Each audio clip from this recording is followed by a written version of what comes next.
একটা প্রচার হচ্ছে, আপনারা শুনেছেন, কেন্দ্র সরকার বঞ্চনা করছে, কেন্দ্র সরকার টাকা আটকে রেখেছে, কেন্দ্র সরকার টাকা দিচ্ছে না, তার জন্য নাকি আপনাদের কাজ হচ্ছে না।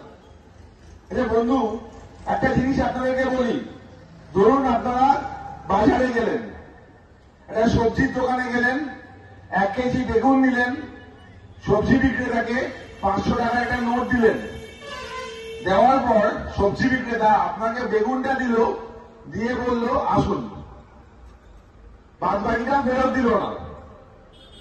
আপনি কি মেনে নেবেন? আপনি কি মেনে নেবেন যে আপনি তো 500 টাকা দিয়েছিলেন, 500 টাকায় তো আর 1 কেজি বেগুন হয় না, ব্যালেন্সটা গেল কোথায়? কেন্দ্র সরকার ঠিক এটাই বলছে যে আমরা যে লক্ষ লক্ষ কোটি টাকা দিলাম পশ্চিমবঙ্গের উন্নয়নের জন্য, সাধারণ মানুষের উন্নয়নের জন্য, সেই টাকাটা গেল কোথায়? এটাই তো প্রশ্ন। কেন্দ্র সরকার বলছে হিসাব দাও, টাকা নাও।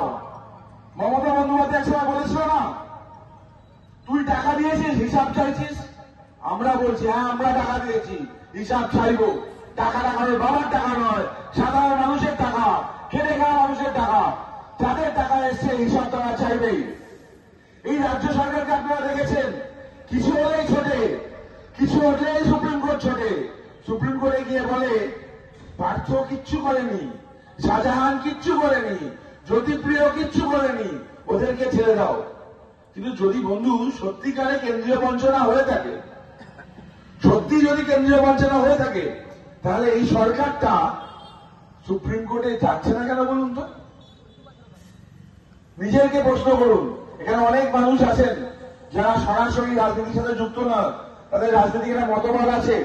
তাদেরকে প্রশ্ন করছি আমি, যে সরকার কিছু হলেই ছোটে সুপ্রিম কোর্টে, সেই সরকার যদি সত্যিকারে কেন্দ্রীয় বঞ্চনা হয়ে থাকে, সেই বঞ্চনার বিরুদ্ধে যাচ্ছে না কেন? কেন যাচ্ছে না আমি বলছি। গেলে হিসাব দিতে হবে। 100 দিনের কাজে যে টাকাটা আসলো, কোন তৃণমূল নেতার বাবার টাকা নয়, কোথায় গেল হিসাব দিতে হবে। আবাসের টাকা কোন তৃণমূল নেতার বাবার টাকা নয়, কোথায় গেল হিসাব দিতে হবে। আপনাদের জন্য শৌচাগার নির্মাণে যে টাকাটা আসলো, কোথায় গেল হিসাব দিতে হবে। বন্ধু, হিসাব চাওয়া তো অন্যায় নয়। আমি শুরু করলাম যেটা দিয়ে, বাজারে গিয়ে যদি 1 কেজি বেগুন কেনেন, আপনি টাকা দেন, টাকা ফেরত না পেলে হিসাব নেন, লক্ষ লক্ষ কোটি টাকা আপনাদের টাকা আপনাদের কাছে আসছে, তার হিসাব থাকবে না। যদি সত্যি কাজ করে থাকে হিসাব দিক, হিসাব দিতে অসুবিধা কোথায়?